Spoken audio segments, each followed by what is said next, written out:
আসসালামু আলাইকুম। আরেকটা ভিডিও করতেছি। আপনার একটা নতুন একটা রিসার্চ দেখলাম যে আপনার যখন 70 হবে তখন আপনি দেখতে কেমন লাগবে, আপনার কি ধরনের ডিজিজ হবে না হবে এটি ডিপেন্ড করে আপনার মিড লাইফে ধরুন 40, 50, 60 কি ধরনের খাবার-দাবার খেয়েছেন সেটার উপর নির্ভর করে। তো এই রিসার্চটা হচ্ছে যে লংগিটিউডিনাল অবজারভেশনাল স্টাডি মিনস যে বেশ কিছু আপনার এই যে পপুলেশনের উপর এগুলি 3 ডেকেডস ধরে ওনারা ফলো করেছেন যে ওনারা কি খেয়েছেন না খেয়েছেন এবং 70সে ওনাদের কী ধরনের রোগ হয়েছে না হয়েছে এগুলোর উপর। তো ওনারা দেখলেন যে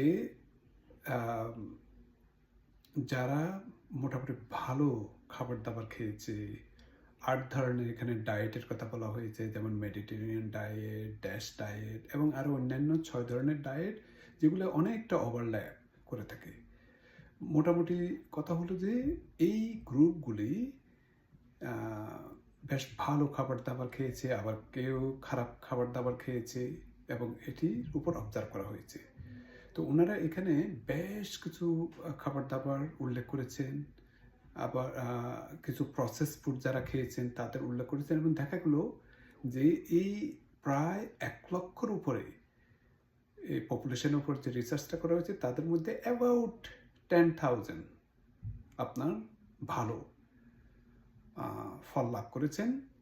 যেমন তাদের কোনো ক্রনিক ডিজিজ যেমন blood pressure, cholesterol, cardiac disease, diabetes এগুলো হয়নি এবং তাদের কগনিশন, মেমোরি টেমোরিও খুব ভালো। চিন্তা করছেন? Only about 10%, about 10,000 পপুলেশনের। তো দেখলেন যে যাদের ভালো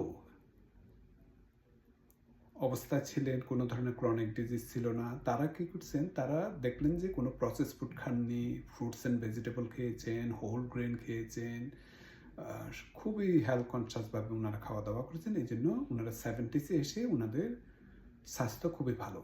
আর যারা সবসময় প্রসেস ফুড খেয়েছেন, জাঙ্ক ফুড খেয়েছেন, তারপর খাবার দাবার মানে ভালো করে খাননি, বিভিন্ন ধরনের অ্যাডিটিভ, সুগারি এই ধরনের অনেক কিছু খেয়েছেন, তাদের ক্ষেত্রে দেখা গিয়েছে বিভিন্ন ধরনের রোগ হয়েছে এই 70সে। তো এই রিসার্চটা আপনার এটি CNN হেলথে আমি দেখলাম এবং আপনারা পড়ে নিতে পারেন, খুবই ইন্টারেস্টিং। তো সুতরাং সবসময় ভালো থাকার জন্য আপনাকে ভালোভাবে খাওয়া দাওয়া করতে হবে। Thank you.